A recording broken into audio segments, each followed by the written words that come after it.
ডালের পেঁয়াজু বা পেঁয়াজের পেঁয়াজু তো অনেক খেয়েছেন। আজকে দেখাবো আমি একদম মুচমুচে ক্রাঞ্চি আলুর পেঁয়াজু। তো রেসিপিটা অবশ্যই ট্রাই করবেন। এটা আসলে অনেক মজা হয়। মাস্ট ট্রাই, হ্যাঁ? তো এখানে আমি দেখেন একে একে নিয়ে নিয়েছি আলু, কিছুটা আলু কুচিয়ে, কিছুটা পেঁয়াজ কুচিয়ে, কাঁচামরিচ কুচানো, সাথে ধনিয়া পাতা। এগুলো একসাথে লবণ দিয়ে প্রায় 15 মিনিটের মতো রেখে দিতে হবে, যাতে আলুর বা হচ্ছে ধনিয়া পাতা বা পেঁয়াজের পানি সবগুলো একসাথে বের হয়ে আসে, সেই পর্যন্ত অপেক্ষা করতে হবে।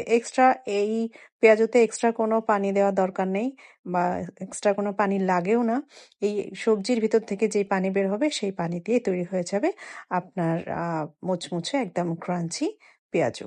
তো এখানে আমি দিয়ে দিয়েছি হচ্ছে 2 চামচ মতো বেসন, আর 1 চামচ দিয়েছি হচ্ছে চালের গুঁড়া। চালের গুঁড়াটা মাস্ট দিতে হবে, এটা কোনোভাবে স্কিপ করা যাবে না। আর সাথে পারলে একটু সুজিও দিতে পারেন।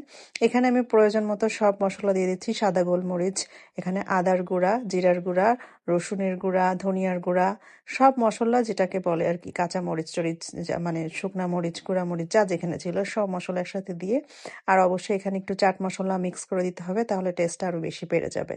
তো এভাবে একদম যখন এরকম আঠালো মতো একটা বাইন্ডিং যখন তৈরি হবে, তখন আপনার এই ব্যাটারটা বা ইয়েটা রেডি, পেঁয়াজের মাখাটা। এখন তেলটা একদম হাই হিট করে নিতে হবে, তারপরে একে একে পেঁয়াজগুলো দিয়ে দিতে হবে। এবং পেঁয়াজু ভাজার সময় অবশ্যই খেয়াল রাখতে হবে যেন চুলোর হিটটা কম থাকে। চুলোটা কমায় দিয়ে একদম লো হিটে প্রায় মুচমুচে ক্রাঞ্চি করে ভাজতে হবে এই হচ্ছে পেঁয়াজুটা। তো দেখতেই তো পাচ্ছেন আমি হিটটা এখানে কমিয়ে দিয়েছি। ব্যাস, অনেকটা সময় লাগবে, অপেক্ষা করতে হবে। এরকম ক্রাঞ্চি একদম মুচমুচা পেঁয়াজু রেডি।